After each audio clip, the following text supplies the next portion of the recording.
Divine Love family. So we are going over the reclamation process. This is the first step. So what is the reclamation process? The reclamation process is reclaiming back rights that you never knew you had, reclaiming your status, correcting your status, and reclaiming any lands or properties or heir lands or heir estate that you may have knowingly or unknowingly, because there's a whole trust that has been attached to your existence since you were born. So many have been talking about the executor process or secure party creditor and things like that. But I'm coming to you from an indigenous standpoint. The root of all things starts from the beginning. So, Aborigines and Aboriginals, indigenous inhabitants are first in line. First in line is first in time. So, they're talking about our accounts that have been utilized by the state or by whatever entity holding it, unbeknownst to us, that should have been turned over to us at the age of majority, which is 18 years of age. Since we did not know this, our trust estates have been in the hands of the so called governments. These governments have not performed their proper fiduciary duties in acknowledging, informing, and executing our estates to us as they are supposed to. So, this process, first of all, it preserves your rights. All rights should be preserved at all times. Some people say reserved, I say preserved at all times. This ensures that you are taking a lawful stance and making sure that anyone that you are doing business with or having a contract with knows that they cannot create any adhesion contracts after they leave your site. Many times, if you do not express that your rights are preserved or reserved, then that governmental entity or that entity that you are doing business with or made a contract with will and has on many occasions, because this is what they do, especially in governmental entities. They use your contract or they use your signature for other purposes for which you had not acknowledged or intended. So it's very important to make sure that your status is correct and that you have preserved all of your rights. So we're going to go through the first step of the reclamation process, which includes status correction, preserving your rights, and taking ownership of your estate and any lands or heir lands that are owed to you. This includes royalties, entitlements, and even rulership and governance. Because if you own land, a substantial amount of land, you are an heir to an estate in which you have to be the ruler, the executor over that estate. So, this is the document that you can download for free. The first step on knowledgebase.live. The first step in the reclamation process. Read carefully. Where you see underlined words, change it to your own words. This is not a cookie cutter. You must put your own words and title of nobility appellation, pardon me, like we say appellation, that's the correct term for name. Okay? Put that into the document. Do not leave the underlined instructions in the document. Proofread everything before you send this to anyone. There are other guidelines and documents to your path to freedom. This is your first step. If you have any questions, you can email Empress Royal Courts at Proton Mail. That is my only email. I do not have any other email dealing with Empress Courts, Empress Royal Courts. First step in the reclamation process, free download at knowledgebase.live. So this is the affidavit of revocation. You get the registered number and you put it here. That is as good as gold. That is money. That's another lecture for another day. This is actual, lawful, and constructive notice. You put the date here. You put your name in lower caps here. That means that is the living soul coming forward in your proper person.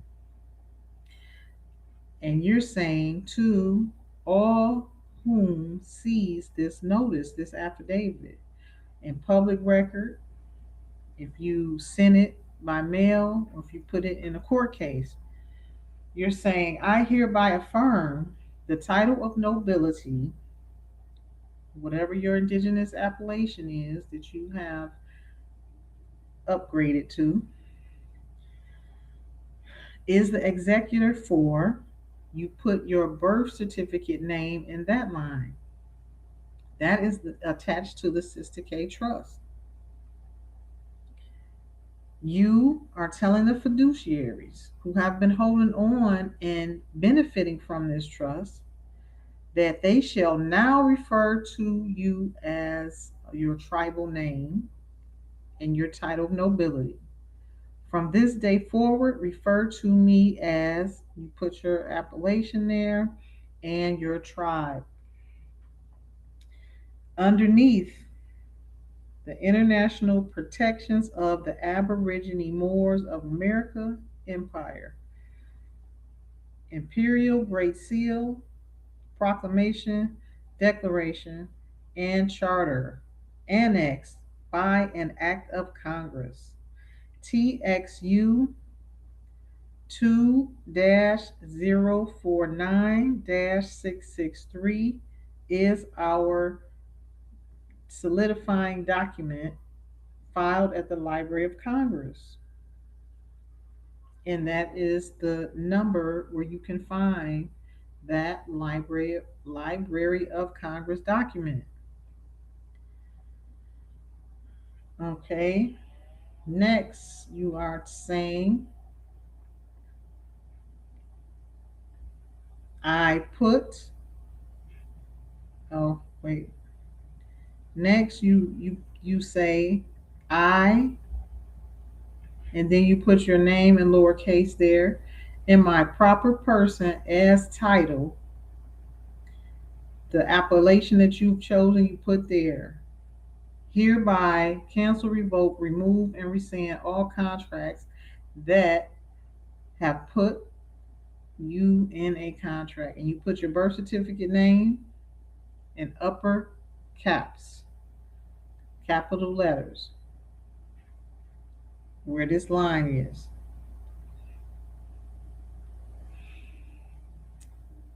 And it's saying that you have canceled, revoked, removed, and rescinded all contracts that you have entered into knowingly or unknowingly, that the state of whatever state you're in and the U.S. corporation, whatever city you're in, and its corporate entities, local, county, municipalities, and or federal corporate governmental entities Your fiduciary charters are null and void pursuant to this beneficiary demand. And Pope Francis, motu proprio of 2014, H.R. 1624, United Nations General Assembly Decolonization 1514, which means that decolonization is in full effect. Additionally, pursuant to the U.S. State Department's issuance of the Potomac Plan and Potomac Declaration, we, the Aborigine claimants, shall not be forced into assimilation of the colonial Christian powers, tyranny, or forced contracts under duress, threat, or coercion regarding any travel on land, court cases, charges from state or federal entities, venues, attorney agreements, powers of attorney, probation, pretrial agreements, or restitution with the U.S. courts, U.S. courts, U.S. corporation. Contracts shall now be canceled, revoked, removed, and rescinded, rendered null and void at law in the matters of, put your appellation there in lower caps. There shall be no adhesion contracts acquiesced or accepted. There shall be no waiver of rights. There shall be no presumable contracts or agreements that exist between the living soul. Put your appellation, your new indigenous name there. You are the affiant in this matter. You are the one who has created this affidavit. And any admiralty, maritime, court, state, federal, or corporate entities. The heir, put your name there, put your, pardon, your appellation there. Claimant to the land shall never be presumed a U.S. citizen or corporate ward of the state. Sovereign rights not ever waived. When you are standing in your proper status as an heir to the land, a sentient being, aboriginal, aborigine Moor, imperial Moor, whatever title that you are proclaiming, as long as it is of the de jure status, you have sovereign rights that are on the law books that shall not ever be waived. So these are the rights that you have to start learning and operating in order for you to benefit from these rights.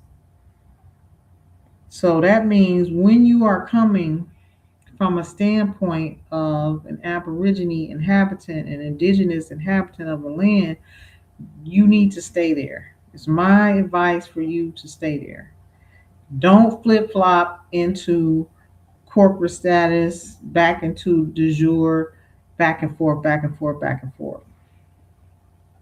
Because that's when you get into a lot of misunderstanding and get caught up in a lot of things that are unnecessary. We are in a day and time that I know we should be dealing with our status. Because when it's all said and done, everything is going to boil down to the land. So make sure you're on the right side of the law. Aboriginal heir to the land. You sign here. Take out all of this. Once you fill out the form and fill in all the blank lines, take all of these notes that I have left out from the document. Do not leave these notes in this document. Go back and Put your name, start your name there, and put it in there. Then erase every one of these notes out. Do not leave the notes in there. Okay? All right. This is just for your edification to know where to input something. And I always, when I'm doing an affidavit, and when you're dealing with the courts or you want to use a notary, because the notary is already in the jurisdiction of the court. If you do not want to be in the jurisdiction of the court or the state, this disclaimer here comes in handy. And it says the use of a notary is not an entrance or acquiescence into a foreign jurisdiction. It's only for verification of identity. All right. And also, the other option, you can use 2 witnesses to sign for you on an affidavit. Here are some further instructions on the last page. Make sure you use a cover page. Follow these instructions. Cover page should read Declaration of Irrevocable Trust. Placing the reclamation and any other documents with the real estate collateral as property of your irrevocable trust. You do not ever reveal the contents of your trust. You do not have to. That is not anyone's business but your heirs and the beneficiaries you are leaving that trust to. Number 1, construct a 1-page declaration of trust. It can be a living trust, irrevocable trust, or just a executable trust. There's many different types of trust, which I talk about in my trust course. Number 2, add the attachments after you read them, making sure all is correct. Number 3, file the irrevocable trust declaration page with the affidavit, or actually the reclamation. Any paperwork should have a cover page similar to this. It's very important for everyone who files a trust to take your time adding all your property into it. Any known properties or any properties that you find in the records that are associated with your lineage. Aborigine Moors, indigenous reclamation. You can go to empressinamerica.com to read more about it and get more instructions and download the disclaimer and the other documents that's required. You need your birth certificate, a copy of it, the proof of existence, and your identification. You can put titles and deeds into the record. Include all court cases, anything that you want to take ownership of. Add those as exhibits attached to the Declaration of Trust. If you have any real estate, add the legal descriptions when recording in county records or court records. This document will follow all of your legal paperwork. Use it as your common address as well. Make sure that you get the Declaration of Trust certified before leaving the Register of Deeds. Get 3 copies. Keep one on you at all times. File one within the court case if you have one ongoing, and send one to the fiduciaries. Who are the fiduciaries? They have fiduciaries at many levels. There's a bankruptcy fiduciary, there's a court and a fiduciary in the Superior Court, and there's the Secretary of State, there's treasurers, there's a lot of fiduciaries and trustees who need to hear from you. So then you register, send it by registered mail to all the trustees, CC them copies to your state's insurance commissioner. That's who holds the bonds, the court bonds. Department of Justice, responsible for protecting the beneficiaries, the court administrators, state district attorney, federal district attorneys, they all have to follow your orders as the beneficiary. The registered mail receipt number is like gold. Do not ever lose it. Make notation of it on all of your communications to the state, the courts, any entities you deal with. They all should know your status. You are not a citizen of the United States corporation, company, or any corporate ward of the state. You have to know that you are a citizen, if you want to call it that, attached to the lands of America. You have to know the difference between a corporate status and a de jure status. The indigenous side of things is known as the de jure side of governance. You are attached to the land with beneficial ownership status. Benefits should be coming to you upon demand, the welfare, social security, government funds, etc. You do not jump through hoops for what is entitled to you. You do not apply, you demand. Okay?